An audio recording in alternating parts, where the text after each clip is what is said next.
Du bitume mêlé au sable et à la caillasse, collé au sol sous le poids des engins lourds, ça s'appelle enrobé. Les agents de la mairie s'activent à la répondre afin de donner une nouvelle vie à l'avenue Jacques-Opango, partant du rond-point 31 juillet au carrefour du lycée technique Poitiers-Bernard. C'est l'une des réalisations du conseil départemental et municipal de Pointe-Noire qui s'est lancé dans une vaste campagne de construction et de reconstruction des routes de la ville. C'est là la suite logique du programme d'investissement de la mairie de Pointe-Noire qui a commencé en 2015 où nous avons fait une vaste campagne de construction d'abord des caniveaux.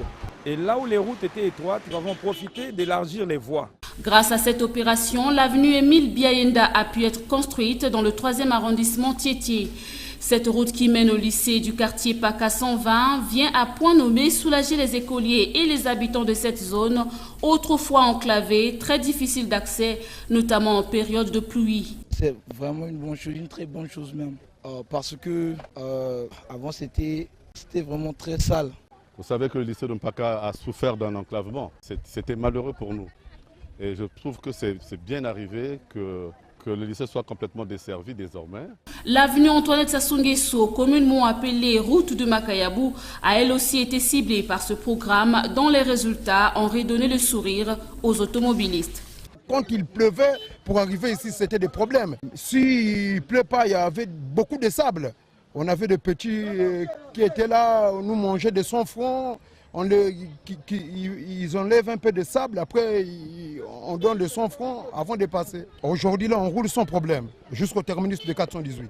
Pour réaliser ce grand travail, le conseil départemental et municipal de Pointe-Noire a puisé dans ses ressources qui hélas ne suffisent pas face à ce qui reste à faire. Nous n'avons pu faire aucun DALO cette année à cause de ce manque ou de cette insuffisance de moyens financiers. Nous devrions aussi faire des désenclavements de certains quartiers et de certains arrondissements. On n'a pas pu le faire pour insuffisance d'argent. Nous allons les relancer en 2017.